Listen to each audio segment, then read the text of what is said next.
Olipa kerran kaukaisessa maassa taianomainen paikka nimeltä Lumottu metsä. Tämä ei ollut mikä tahansa metsä, oi ei. Tämä metsä oli täynnä puhuvia eläimiä, tuikkivia keijuja ja puita, jotka kuiskailivat salaisuuksia niille, jotka kuuntelivat. Tarinamme alkaa rohkeasta nuoresta tytöstä nimeltä Lily ja hänen uteliaasta pikkuveljestään Maxista. He asuivat kodikkaassa mökissä metsän reunalla rakastavien vanhempiensa kanssa. Lily ja Max päättivät tutkia lumottua metsää. He pakkasivat pieneen laukkuun muutamia voileipiä, omenoita, vesipullon ja pian he olivat valmiina seikkailuun. Astuessaan metsään lehdet havisivat ikään kuin tervehtien heitä. He seurasivat kapeaa polkua, jonka varrella oli värikkäitä kukkia, jotka näyttivät tanssivan tuulessa. Lily, katso Max, kukat vilkuttavat meille. Max, ehkä ne sanovat meille hei.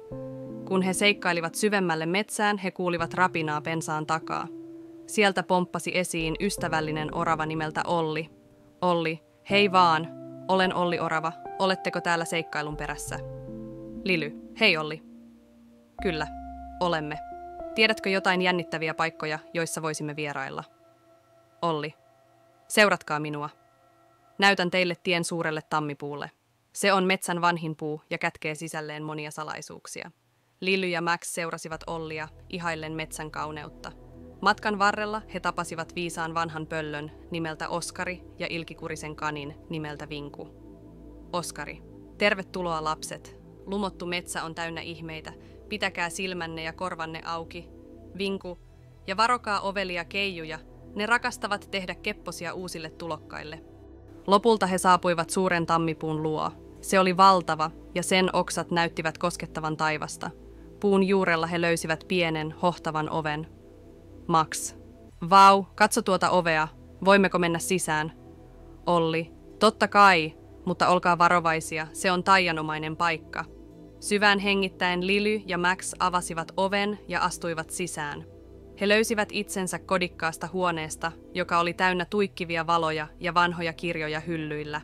Huoneen keskellä oli kimalteleva vesiallas. Lily ja Max kurkistivat altaaseen ja näkivät kauniin keijun nimeltä Luna. Luna. Tervehdys, urheat seikkailijat. Olen Luna, lumotun metsän vartija. Olette osoittaneet suurta rohkeutta tulemalla tänne. Lily. Hei, Luna. Tämä paikka on uskomaton. Millaisia seikkailuja on edessä? Luna. Metsässä on monia tehtäviä. Haluaisitteko auttaa minua löytämään kadonneet tähtikiteet? Eräs ilkikurinen peikko on levittänyt ne ympäri metsää. Max. Kyllä, autamme mielellämme. Luna antoi heille kartan ja pienen, hohtavan lyhdyn ohjaamaan heidän tietään. Lily, Max, Olli orava, Oskari pöllö ja Vinku kani lähtivät matkaan. He seurasivat karttaa kiemurtelevien polkujen, kimaltelevien purojen ja taianomaisten niittyjen läpi. Matkan varrella he kohtasivat ystävällisiä olentoja, jotka tarjosivat vihjeitä ja apua. He ratkaisivat arvoituksia, ylittivät sateenkaaresta tehtyjä siltoja ja kiipesivät kukkien peittämille kukkuloille. Lopulta he saapuivat pimeään luolaan, jossa Peikko piileskeli. Peikko oli pieni ja sillä oli ilkikurinen virne ja tuikkivat silmät. Peikko.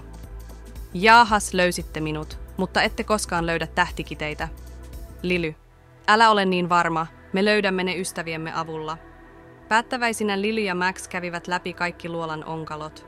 He käyttivät lyhtyä löytääkseen piilotettuja käytäviä ja löysivät tähtikiteet kätkettyinä pienestä, melkein näkymättömästä kolosta. Tähtikiteet turvallisesti laukussaan he palasivat suuren tammipuun luo. Luna tervehti heitä lämpimästi hymyillen. Luna. Olette tehneet upeaa työtä, urheat seikkailijat. Metsä on kiitollinen avustanne. Luna asetti tähtikiteet takaisin kimaltelevaan altaaseen ja metsä näytti hohtavan entistä kirkkaammin. Juhlistaakseen heidän onnistumistaan, Luna järjesti suuren juhlan metsän sydämessä. Eläimet, keijut ja taianomaiset olennot kokoontuivat mukaan juhlintaan. Pöydät olivat täynnä herkullista ruokaa, naurua ja ilmassa kaikui musiikki. Olli orava. Tämä on paras seikkailu ikinä. Oskari pöllö. Olette todistaneet olevanne lumotun metsän todellisia ystäviä. Vinku jänis. Ja teitte sen kaikella rohkeudella ja ystävällisyydellä. Kun aurinko alkoi laskea, Lily ja Max tiesivät, että oli aika lähteä kotiin. He hyvästelivät ja lupasivat vierailla uusien ystäviensä luona jälleen.